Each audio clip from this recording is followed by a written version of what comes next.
Good afternoon, ladies and gentlemen. Welcome to the Institute for Government, or welcome back to, I think, 95% of you, to the Institute for Government. My name is Peter Riddle. I'm the director here. We've got a very special occasion this evening.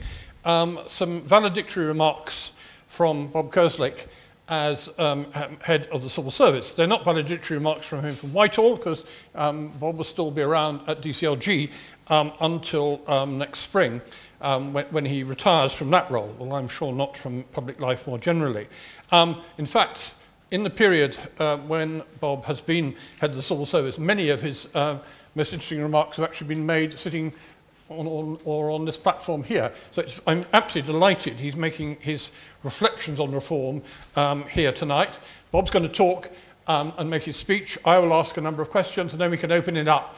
And given the audience here, a very large number of people here have worked with Bob in various roles, both in central government, some in local government.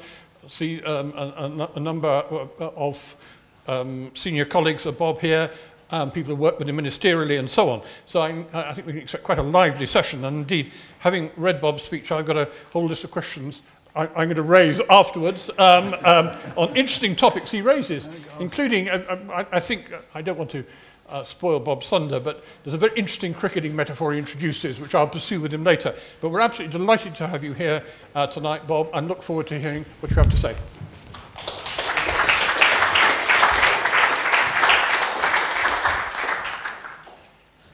Well, good evening, everybody, and thank you all for coming. It is very gratifying that there's so much interest. In fact, the IFG have told me that we could have filled the space twice over. And my apologies, including to some of my Permsec colleagues who couldn't get in this evening. But no worries, the IFG have, through great technology, organised to stream this live. Very exciting. I've never been streamed live before. Now, what I'm really hoping is that you haven't come in the expectation of a blow-by-blow account of my 2 years as head of the Civil Service. After all, I am still a civil servant, and so bound by the code. And I have Sue in the room as well to enforce it. But what I will give you is some reflections on what I think we were trying to achieve, how far I think we've got, and where we need to go next. Now, to have any useful conversation about civil service reform, you need to be clear on two questions. The first of them is, what is the civil service? And the second is, in what ways does it need reforming? Now, as I found out, neither of these questions has a straightforward answer. From many commentators, and indeed many of the public, the civil service is Whitehall, advisors to ministers, yes minister, and the thick of it. I actually found, though, for young people who haven't watched either of those programmes, the picture is even less clear. I spoke to a group of sixth formers in Erith last year as part of the Excellent Speakers in Schools initiative. I would strongly recommend you do it. Halfway through my talk, after questions such as, did I carry a gun? It dawned on me that they thought the civil service was synonymous with the secret service. And their interest, I have to say, waned a bit when I explained the difference, but it waned until the point at which I told them how much I earned, which for them was an unimaginably large sum of money. It's the one thing they will remember from that event. Now, the people in this room will know that the civil service numbers over 400,000, that the vast bulk of civil servants work outside London, delivering services, and that their average pay is quite close to the national average.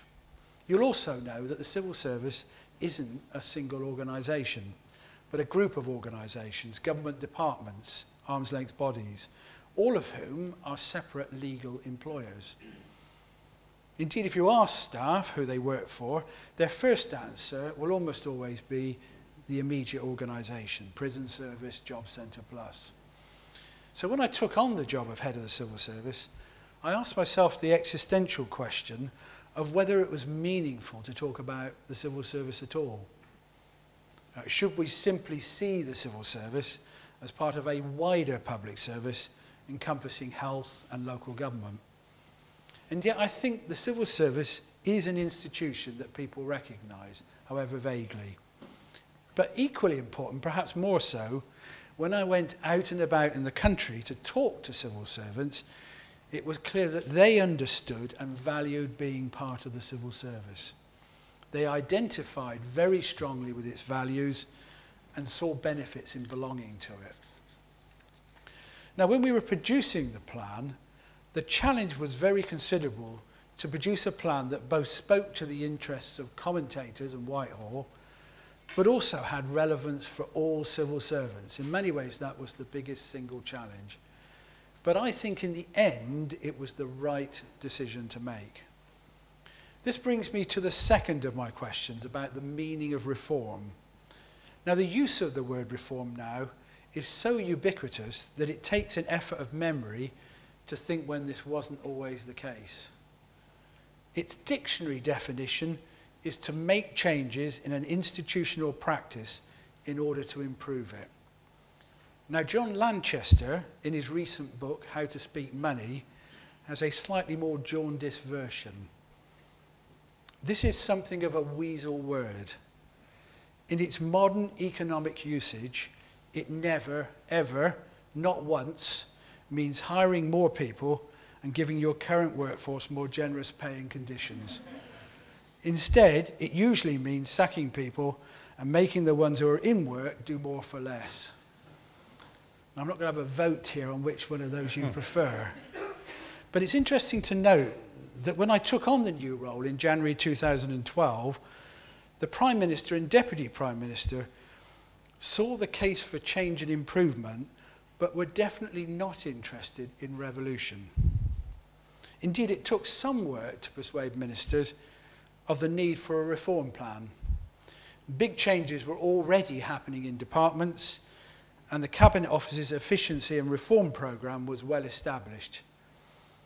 However, it seemed to me that there was a compelling case to bring together the disparate change agendas into a single plan. Now, the plan we produced in June 2012 was consciously intended to be a set of practical actions which together added up to radical change. The civil service had seen too many weighty tomes on reform gather dust in the past. We wanted something that would lead to real and measurable change in a reasonable timescale. But what I'd say to you is that the process of producing the plan was much tougher than I anticipated.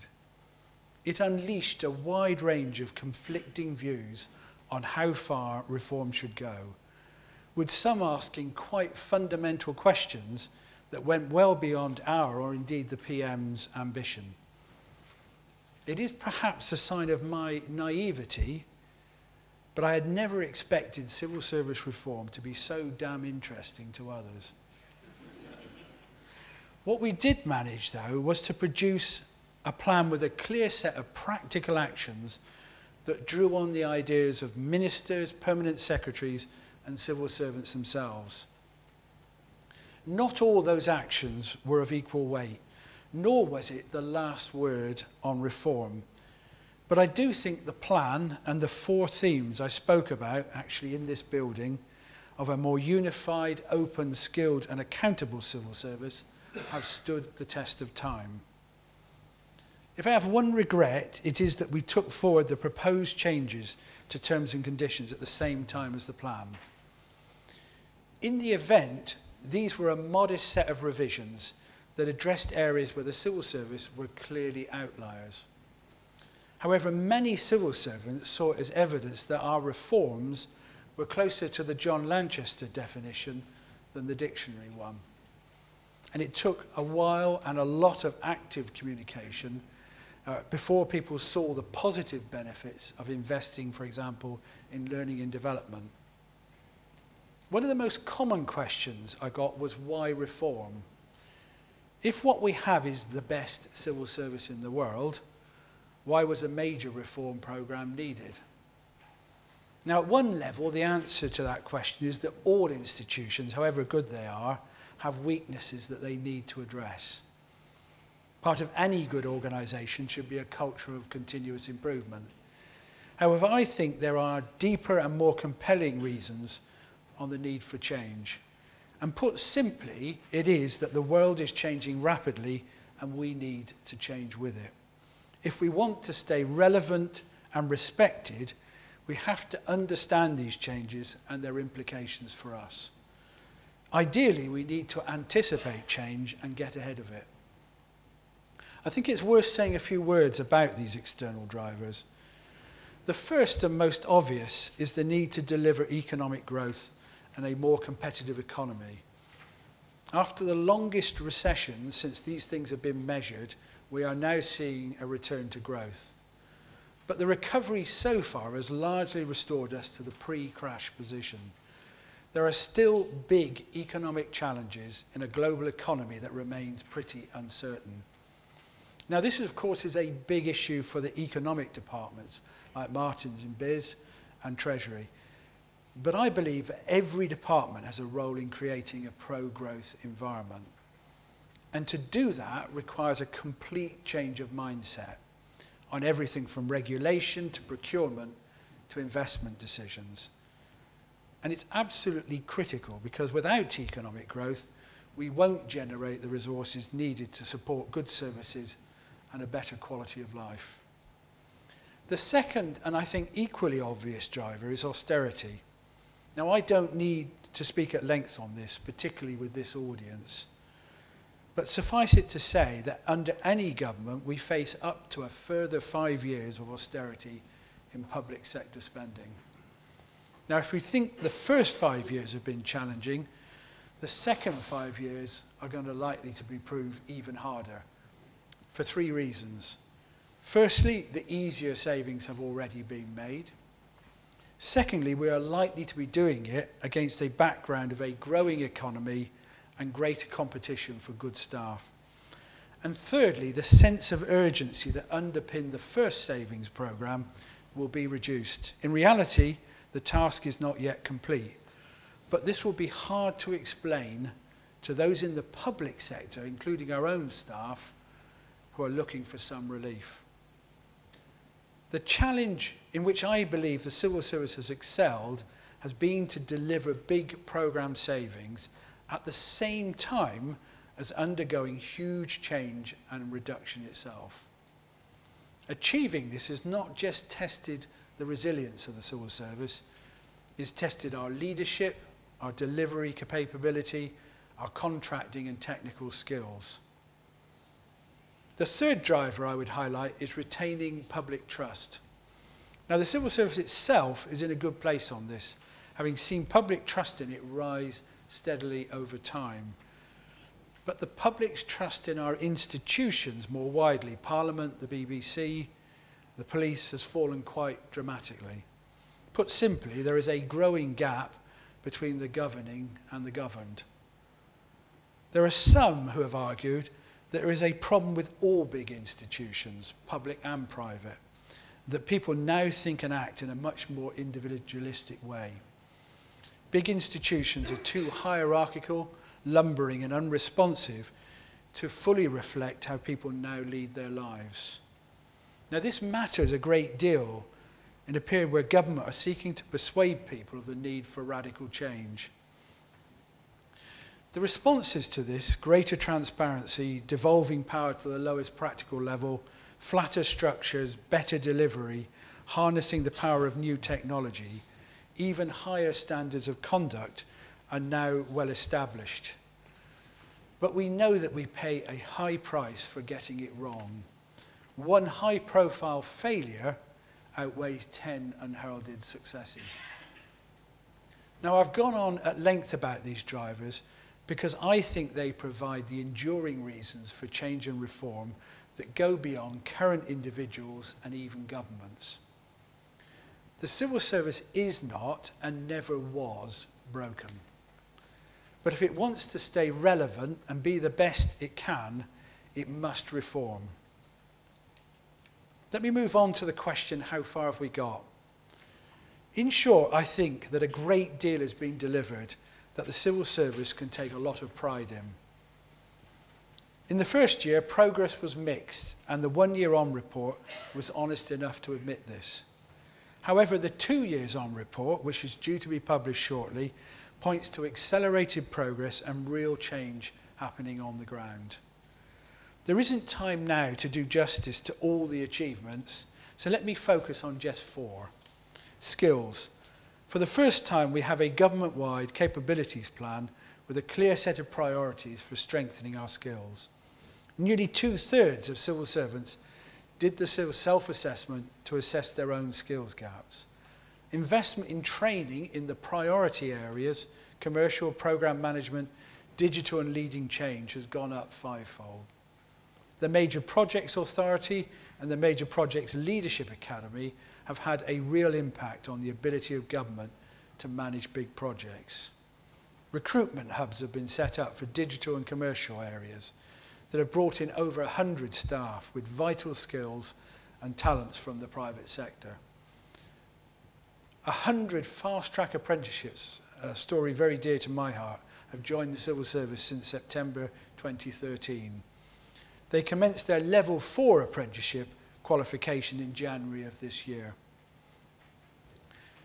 Secondly, functional leadership. I think we've made more progress in the last 2 years to bring together and strengthen the core support functions of government, HR, legal services, communications, IT and property, than was made in the previous decade. The Crown Commercial Service, for example, will soon be responsible for 4 billion of government expenditure. A more coherent cross-government approach to the government estate has saved more than 1.2 billion since 2010. Accountability. We now have a common appraisal system across the whole of the civil service that both assesses how staff have delivered as well as what they've achieved. And this is, to my mind, critical to sharpening accountability for performance, not just at the senior level, but at all levels. Digital. We've made excellent progress on 25 digital exemplar projects. 22 of them are now live or at beta stage, including DVLA's New View driving record service, carers allowance in DWP, and the Cabinet Office's registration service that's seen over 1 million people register in 2 months. I'd add to that list the new online passport service, which I tried personally and was utterly brilliant, I have to say. Now, as well as being valuable in their own right, these digital projects, they build vital capacity and confidence for the much bigger digital transformations that are now underway across government. I think taken together, it is hard to think of any period in which the civil service has changed as much and delivered so much. And it's done that against the background of reducing staff numbers by 82,000 since 2010. I think the progress we've made was brought home to me when I visited civil service live events in Liverpool, Bristol and London this year. The atmosphere had entirely changed. The enthusiasm and energy I saw convinced me that reform is not now just a plan led from the top, but is being taken on and is being led by civil servants themselves at all levels. Now, recognising and praising what has been achieved doesn't mean that I think the job is done or that I'm complacent about the challenges ahead. Just as we can point to some great delivery successes like the Olympics, we know there have also been some serious and unacceptable failures. So here's my to-do list of unfinished business. We need to decide what future organisational model we want for the civil service that is sustainable with a further round of savings. My firm view is that we need to move to a much more corporate model with stronger professional leadership across Whitehall and much greater sharing of services. Put simply, we need to redefine what we mean by a department. The ability to deal with cross-cutting issues is still weak. Whitehall still works too much in silos. Now, I'm pleased to have been part of 2 initiatives to break this down, Troubled Families and the local growth deals. But put simply, it's just too much like hard work at the moment. I think great progress has been made on strengthening our capability, but it will need to go a lot further.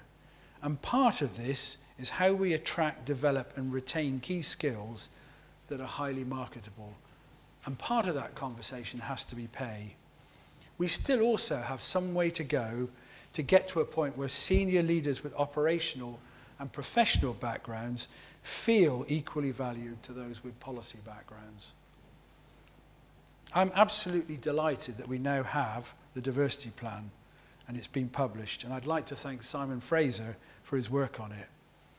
I think the civil service is ahead of many, but if it wants to be an exemplar, there are some big issues that still need to be tackled.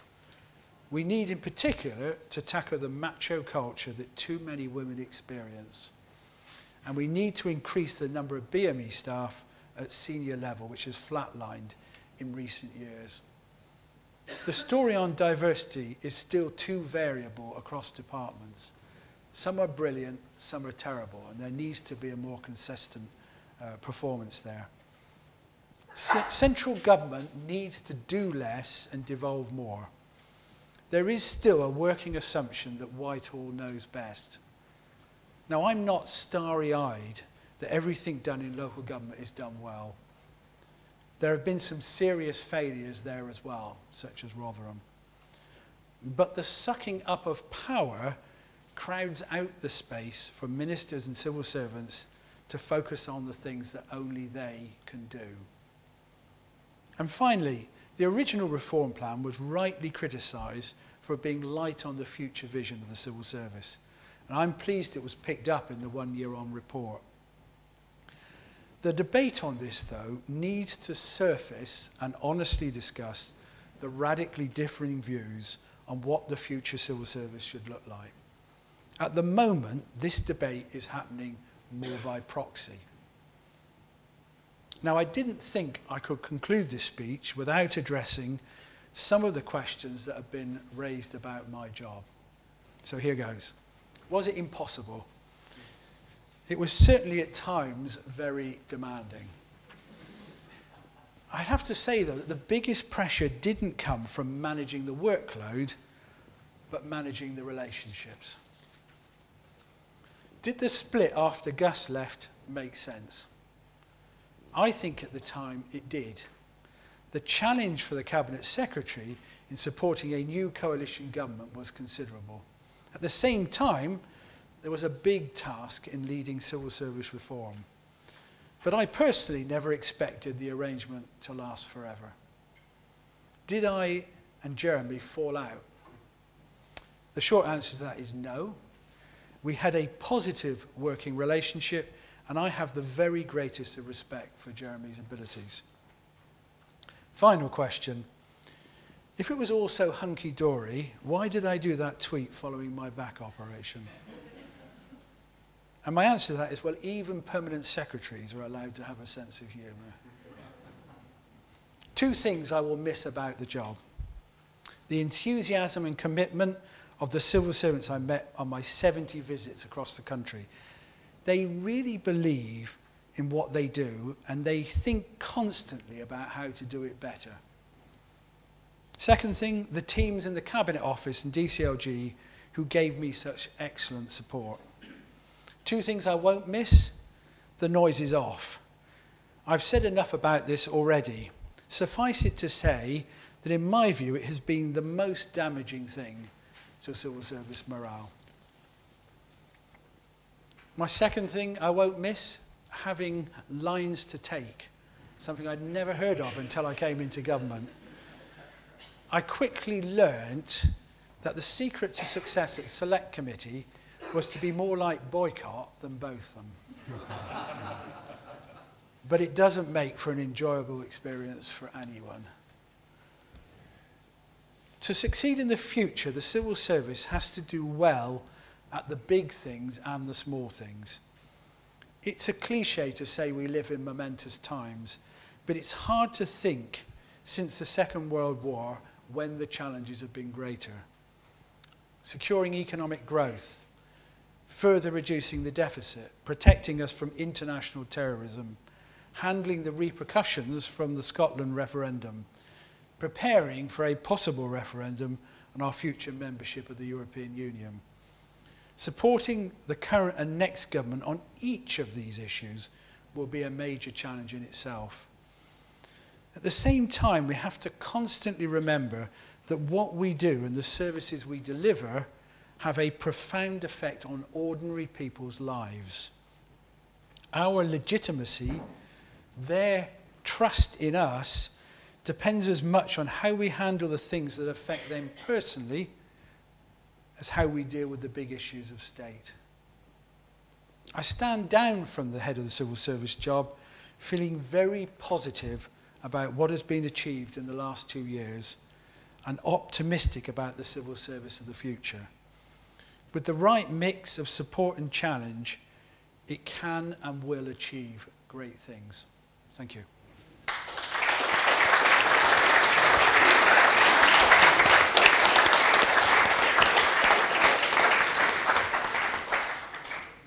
Bob, thank you very much indeed. It's very good to hear a speech during the week in which the deficit is mentioned. Oh, well, I've got my notes, you see. That's the point. Otherwise, it completely slipped my mind. However, I was concerned about your reference to Geoffrey Boycott, Bob. I mean, I was thinking, is it the Geoffrey Boycott you and I probably watched and spent many hours not scoring many runs, or the Geoffrey Boycott of TMS, who's slightly different and rather not quite the select committee person, as he reminds us that his granny could have done this and that. And I do remind you, I know you're not likely to do memoirs immediately, but Geoffrey Boycott's just produced a book called The Corridor of Certainty. And I don't think that's going to be the title of your memoir somehow as a public servant. It was definitely the former, really. He was never fun to watch, Boycott. And my mental state of mind when I go into a select committee is very close to Boycott, really. I'm afraid. I admit it now. You may have gathered that from watching. Indeed, exactly. It's a pity we haven't got a member of PASC here to testify to your ability to see out the overs. I will just make one point. I did have one little Botham flourish at the last committee where Paul Flynn, who has walked out on me twice, not once but twice, raised the fact that we were having this last session in the Thatcher room, and I should obviously be very pleased about that. And I said to him, look, I don't think I'm going to go back on that issue of Mrs. Thatcher because I'm keen to keep you in here for the rest of the session. And even he laughed at that point. Just to pursue some thoughts before we open out to questions. There was a lot of very interesting points. Starting with in the sense, the end. I mean, was the job ever doable? I mean, you said at the time, it's very interesting, you used qualifiers, accepting that it wasn't infinitely doable, but it was for a time, and therefore it was the job perspective of the CEO, and we wait to see who was going to be appointed. Is that clearly where it was leading to, or should it have been like that in the first place? No, I don't think it necessarily should have been. My point of making it was tough but doable. But what I was, in a sense, trying to allude to is I don't think you can and should expect structures like that to stay the same forever. They're a product of a particular period of time and a particular set of pressures and issues. And I don't think you should think they'll stay like they are. That's my personal view. So that was the point I was making. Not that the job in itself was intrinsically undoable, because I don't think that. So what changed? Well, I think what changed was a lot had been delivered. There was a need to think about how you focused on the next stage of reform. I think the position in relation to the coalition had changed to some degree, I guess you might say. So a whole set of circumstances had changed, I think, and it's perfectly reasonable to ask the question, is the model the one that should continue, frankly. And what about the new model? Does that have advantages? Well, I've put a self-denying ordinance on commenting on that, I think, and I think that's right and proper, because it's never right for the person going out from a role to comment on the incoming one. I wish whoever does it the best of luck. Yeah, when you talk about unfinished business, there's some very interesting points there.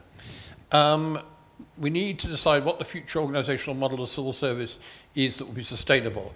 And then you said, my strong view is we need to move to a much more corporate model and then redefine what we mean by departments. Because there you are, permanent secretary of a department, as you have been for a good four and a half years now. What do you mean by that? Well, look, if you think that let's take COG as an example for a moment. It won't be true of all departments. COG is essentially reduced by more than a third in this Parliament. You get, and if you think the same requirement was needed again for the next government, we don't know yet, but if you imagined it was, do you think the model of self-standing departments is still viable at that scale? We take some of the departments, DCMS is now less than 400 staff. There are, of course, the big battalion departments, DWP, and so on. So the question, in my view, is, do you merge departments in some way? The machinery of government stuff is hugely unpopular and time-consuming and difficult. I think Ted Heath was the last person who had very radical plans here, and I don't think it did him a lot of good at that time. Or alternatively, you say, actually, you think of departments differently, particularly the policy department. I think it's different for, say, HMRC and others. And actually you think of them essentially as a policy function being supported by a shared platform of support services. That's the point I'm making. And that gives government more flexibility about how it runs the model. Somebody's described it, you can plug and play. And I think that's quite a radical move. It won't be popular. It probably wouldn't have been popular with me when I started. But we already have moved a lot of things out of COG to being part of a shared service. We don't have a procurement service now, we share it.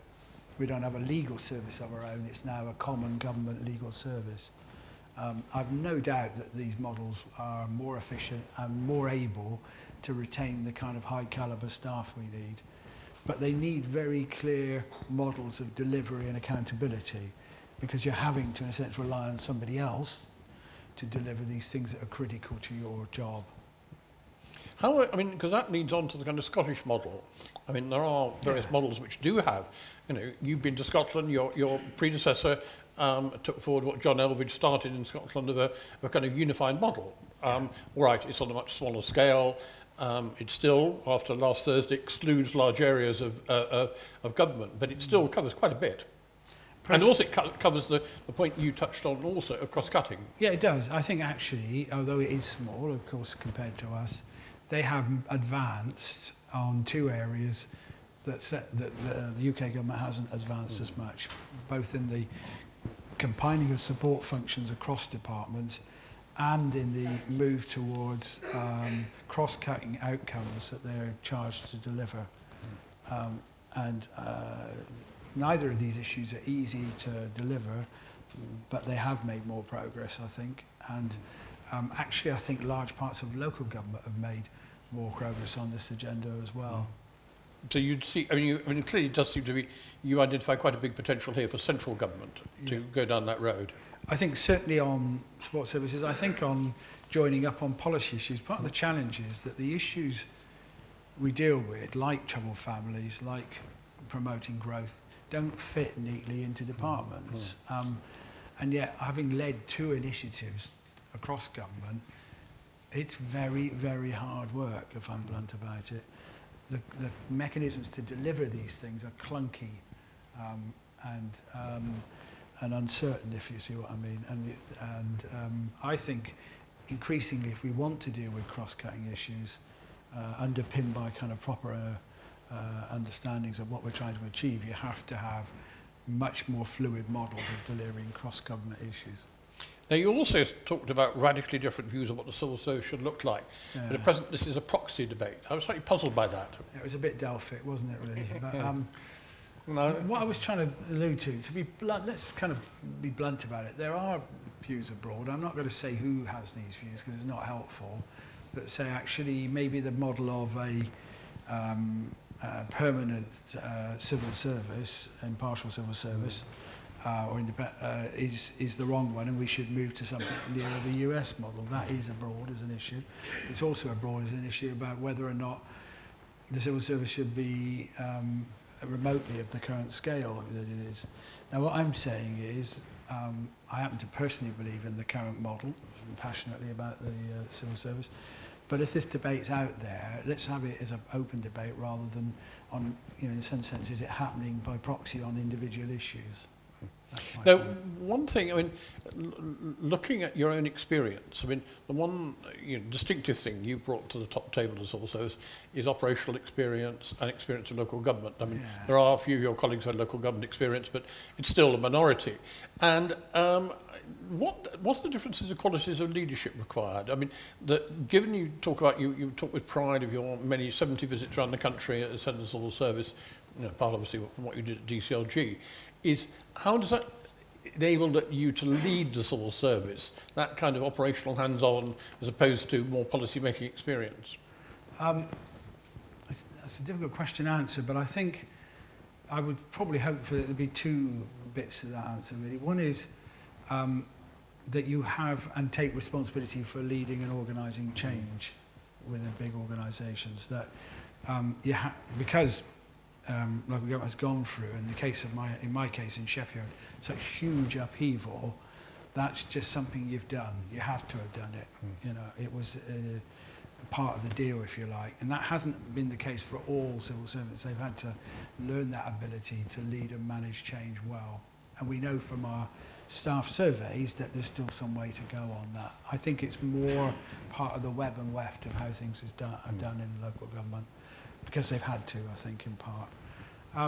Perhaps the other one is the point I alluded to at the end, really, which is you are much closer to the point of service delivery. People, if it goes wrong, the service, people literally turn up at the council chamber and tell you what's what.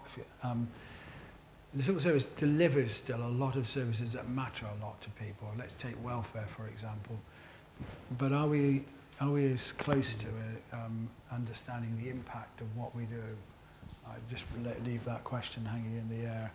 You are very, very immediately there. I went out to a lot of community groups when I was there first as chief executive in Sheffield, and their message to me was, "We know how much you earn, and we're watching you." That was you do feel the weight of accountability on your shoulders there. Very struck that talking the local comparison, a week ago here we had Martin O'Malley, who's the retiring governor of Maryland. He's been governor for 8 years, regarded as one of the most innovative governors in the States. Before that, he was 8 years as mayor of Baltimore. And we had a number of your colleagues here, a number of people from the Cabinet Office, a couple of permanent secretaries.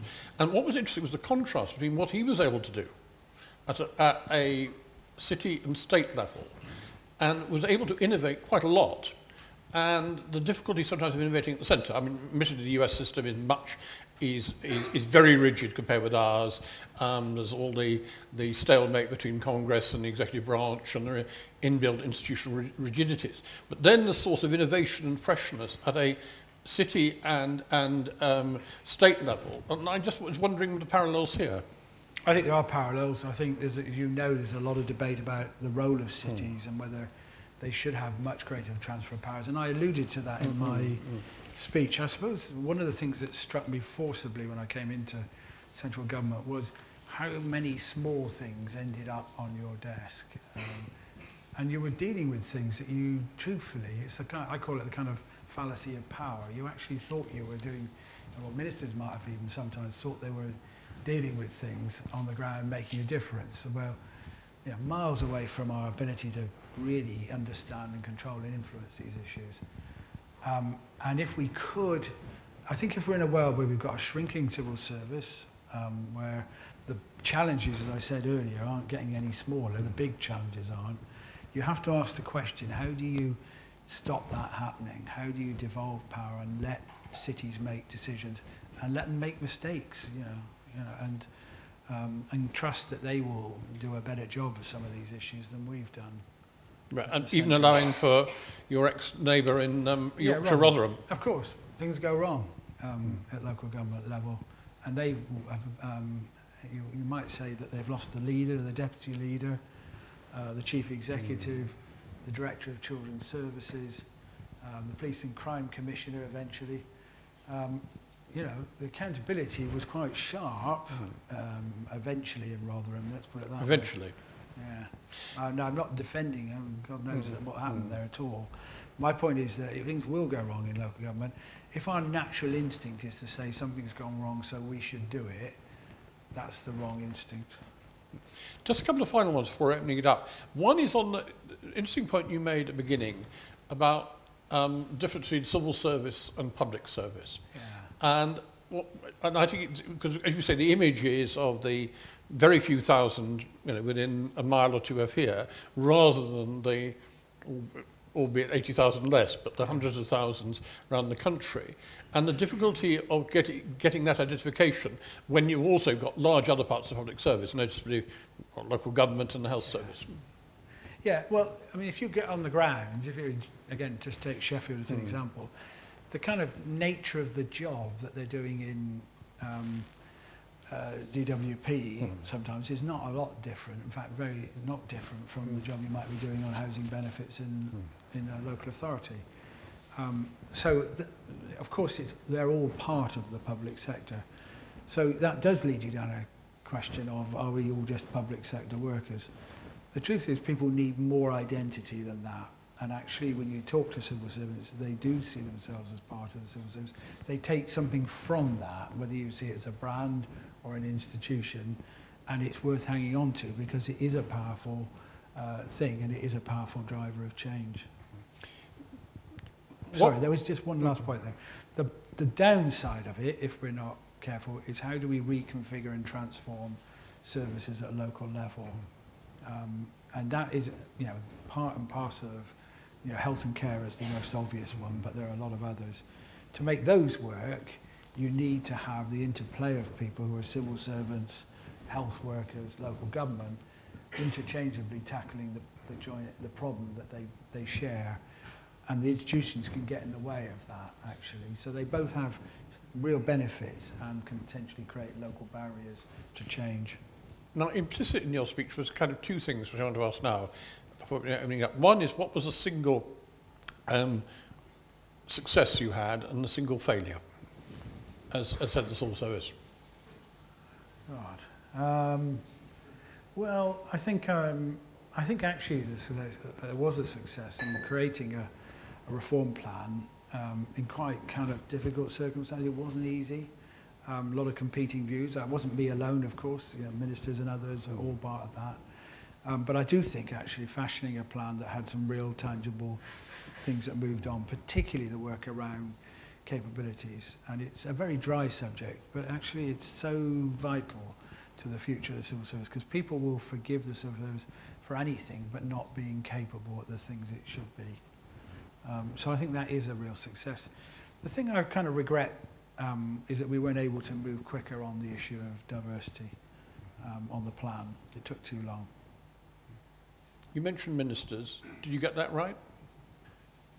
I did my best. You'll have to ask them, Peter. Right. Well, let me open it up to questions. Could you say who you are first? Yep. Yes, I know who you are, but for the audience, yep. Mike coming. Thanks. Greg Parston from Imperial College. Thank you very much for those reflections. It's really very interesting and insightful. And I welcome your advocacy for rethinking of what we mean by a department. But as you've said, the outcome focus is not only cuts across departments, it cuts across tiers of public and civil service. Can you comment on whether you think that's possible given a political machine in which ministers advance through the successful management of a silo? I think it's not possible unless a government comes in with that as an intention. In other words, it can't be something that's led from the civil service. They can be part of making it happen, but there has to be a political will to do things differently.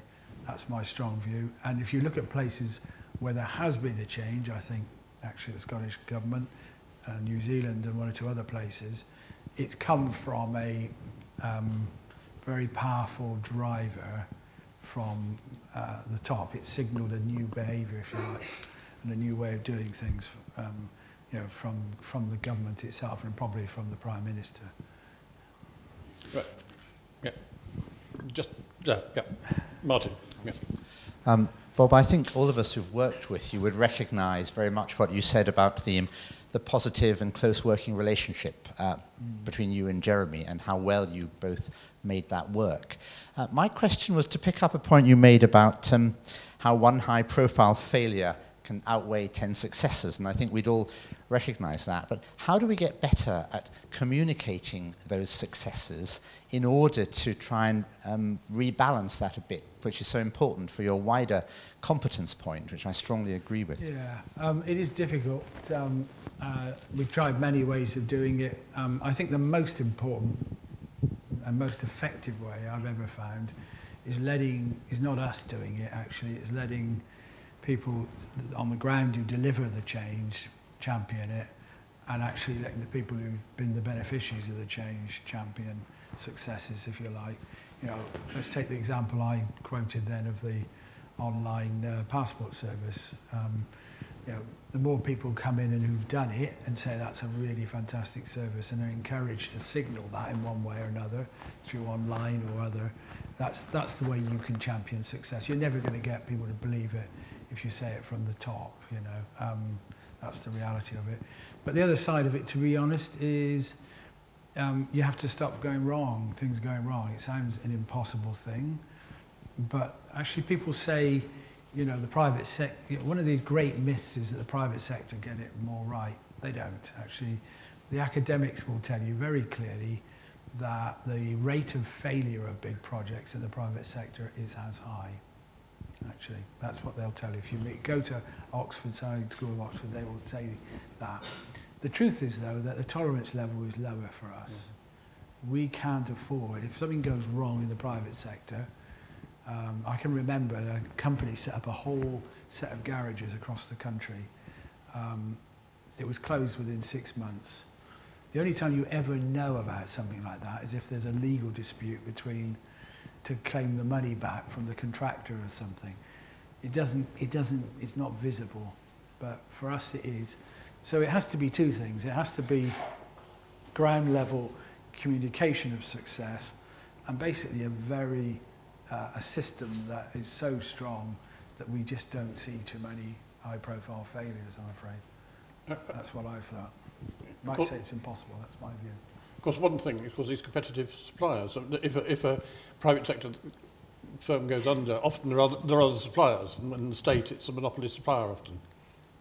That will make a difference. That's one of the theories. I just don't see it in practice. It's not a satisfactory answer. No, it's not. David Howell here, and then we'll move across there. Yes, my name is David Howell. I was the Minister in the Civil Service Department at the time of the last great attempt to reform the civil service and carry through the Fulton reforms when there was limited success.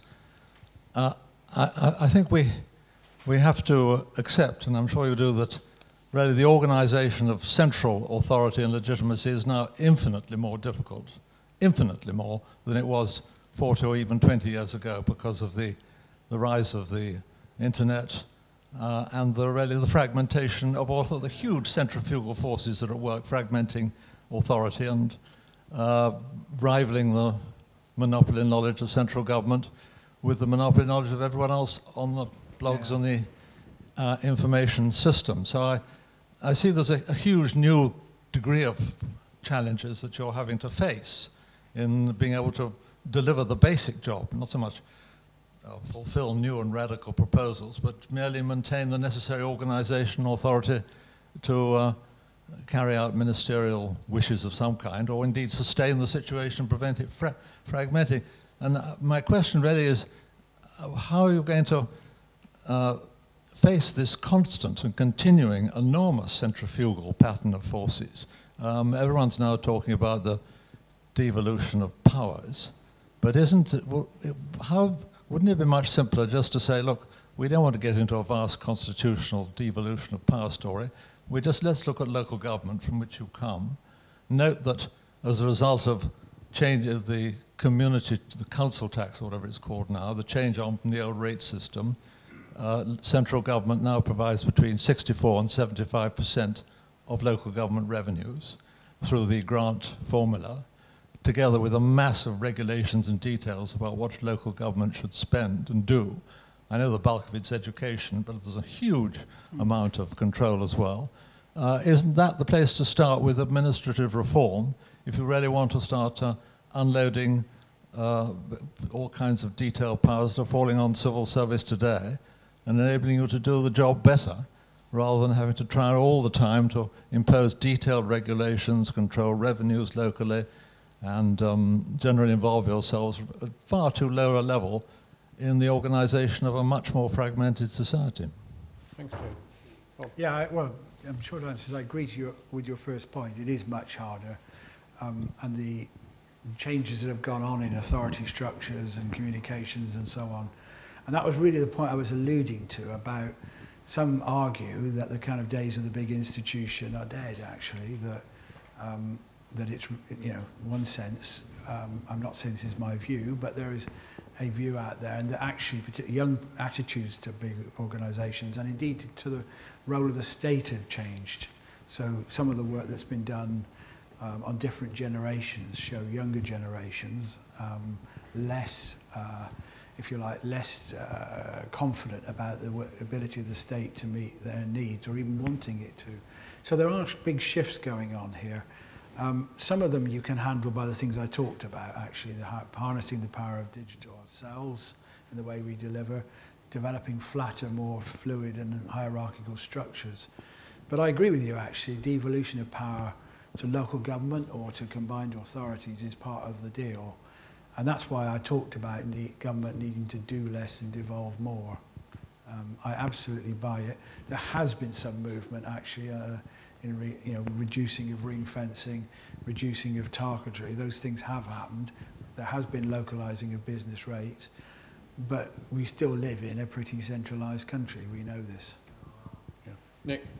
Nick Rainsford, MP for Greenwich and Woolwich, and sometime Minister in your department, though it was called a lot of different names at the time. Can I pursue this issue of devolution a bit further and press you to say a bit more about how you see devolution to cities or combined authorities, and if you'd like to reflect a bit on the past efforts to devolve and where they either were successful or not successful, and what will be the challenge if this is to be taken forward? Yeah, I mean, clearly this is going to, well, how it goes, Nick, will be dependent on political decisions, you know, probably the most likely the future governments. I think there are some interesting questions in the UK, well, particularly in England, of who do you devolve to. We have local government, we have London, we have one well-established combined authority in Manchester, and quite a few where they're work in progress. So you have to think about kind of what's the basis of devolution for what, and that's going to be quite a big issue, I think. I personally think the deal-making model has been a powerful one, actually, combining funds, you know, the work that came out of Heseltine's report, combining funds, doing a trade-off, so some of the things that mattered to government worked alongside some of the things that really mattered locally, has been quite powerful. And we haven't made the mistake of micromanaging that, actually. Having done the deals, it's down to local choices and flexibility to make them happen. I think there's a lot that can be done to build on the kind of relationship between business and local government, actually, to get the local government to be more business focused here, and therefore central government can see the potential that's possible. But I don't think it'll be even. That's one of the things that's pretty clear to me, that devolution is likely to happen to those places that are more advanced. And that will be an incentive to others, I think, to change, to be honest. You know I'm doing a review of Birmingham. I think Birmingham hasn't yet found the right combined model. But if it sees Manchester and others forging ahead, I think that's a powerful incentive. Right, at the back. Tony. Okay, Tony Travers from the LSE, and actually I'm going to pick up Nick Rainsford's point precisely because, I mean, Bob, you mentioned the troubled families policy yourself twice, and that was explicitly and precisely an effort by DCLG to reward councils for the very fact that if they worked with other agencies and delivered savings across the board or improvements across the board for the public sector, that they couldn't benefit from that, even if other parts of Whitehall did. So it was an attempt to get round the rigidities that you've referred to. And I suppose, reflecting on your job as head of the civil service, I mean, what is it inside the government that makes it almost impossible, you can see this with health and social care, to bring about the sort of pooling of resources and expertise at a city, regional, or any level outside Whitehall level? What is it? What are the rigidities inside government? Because it looks from the outside as if ministers and civil servants in those departments are simply trying to deliver this government's policies in 4 years or 5 years flat, and they can't stop to devolve.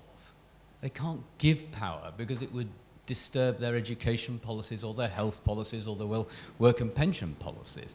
And so all of this, everybody's in favour of localism, but you can't quite break up the baronies to allow it ever fully to occur.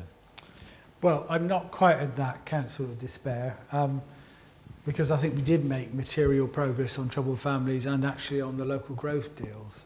So it can be done. And actually I think on health and care, the Better Care Fund, you know, is, after a bit of a bumpy start, is now starting to come together, I think, quite well. My point is, it's so damn hard to do. It requires too much effort. Why does it do that? Well, because there's very entrenched ways of thinking about how you do things. You know, the kind of instinctive reaction is, if you've got an issue between two departments, is it goes up to ministers, across to them, and then down again. I did try during the local growth period to broker a deal between civil servants. And I went away from a meeting in a naive hope I'd done it. And then in about 2 or 3 weeks later, we consulted the minister and they don't like it. And it never was the minister. That was the frustrating thing. It was a bloody civil servant winding him up. And it was just so annoying, frankly. You kind of lost the will to live at some points in this process.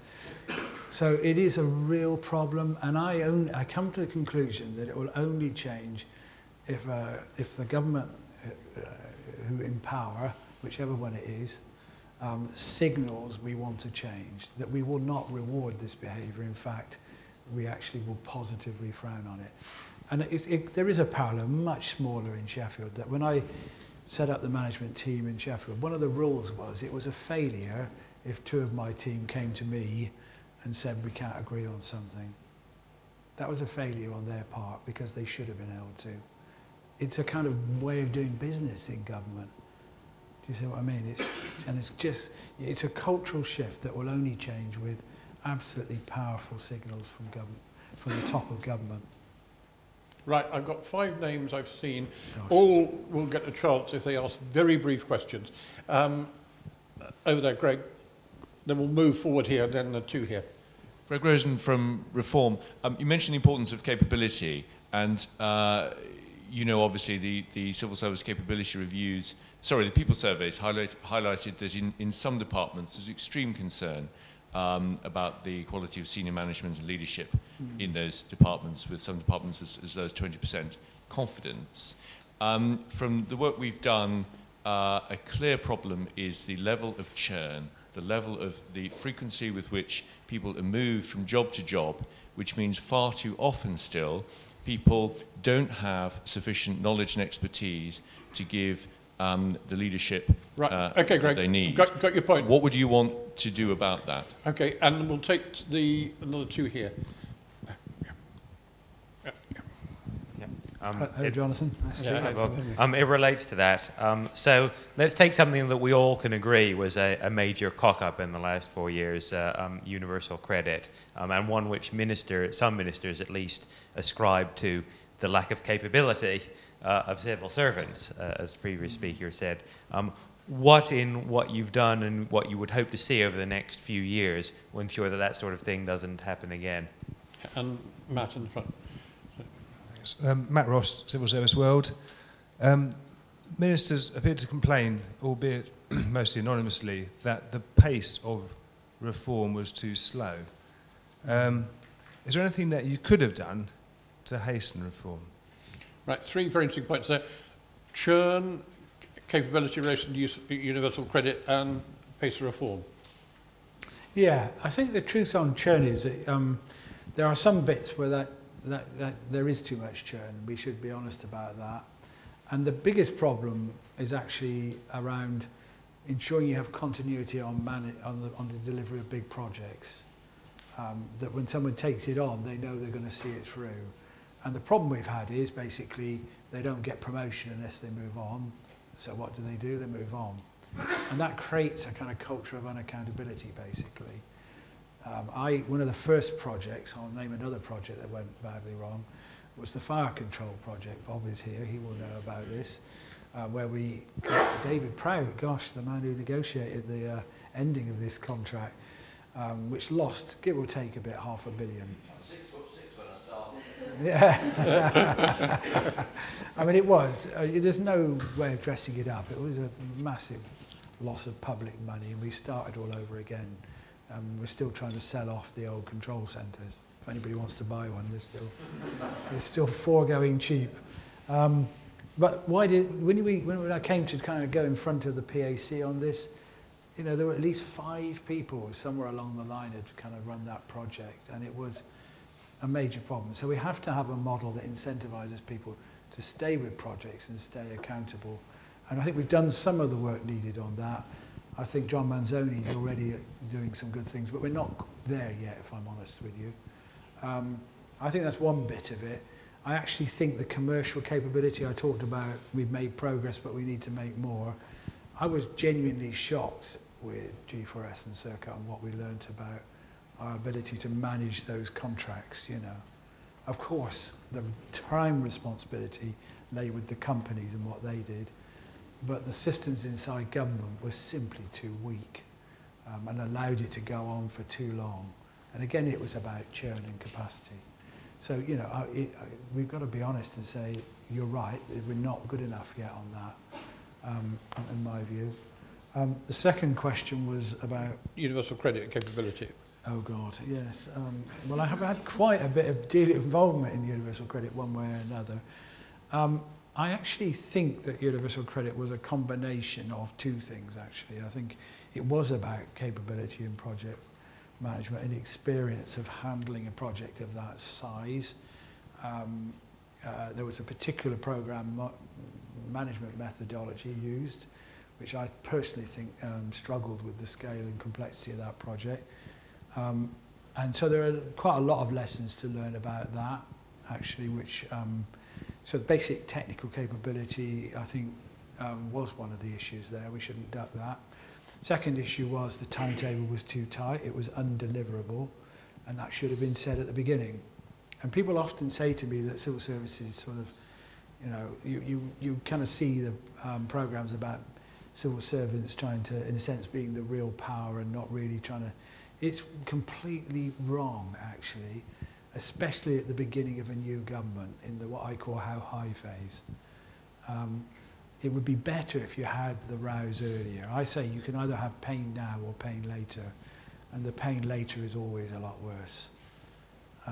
So you've got to have robust debate and challenge at the beginning on these things, and it shouldn't be interpreted as civil servants being unhelpful. They're not. They're actually doing the job they need to do, I think.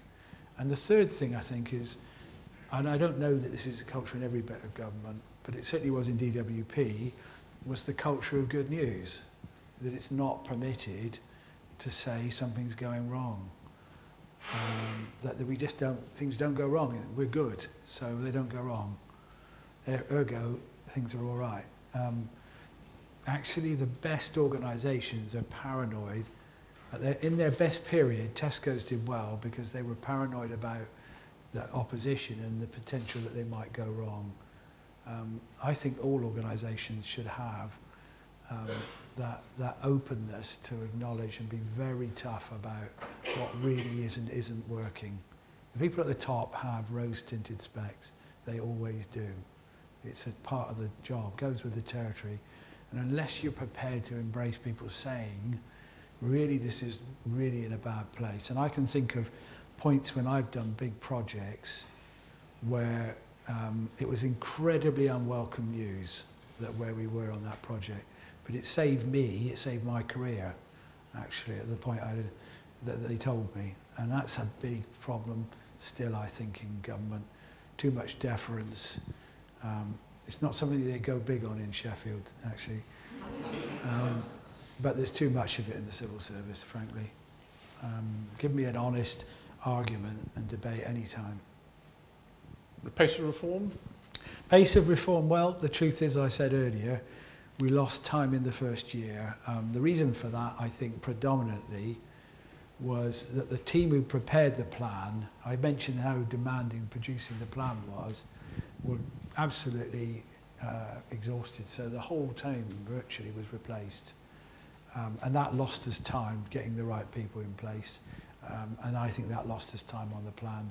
We also didn't do enough to identify the tasks and then properly resource the leaders of those tasks at the beginning. Those were two mistakes that were made, I think, on the plan that lost time.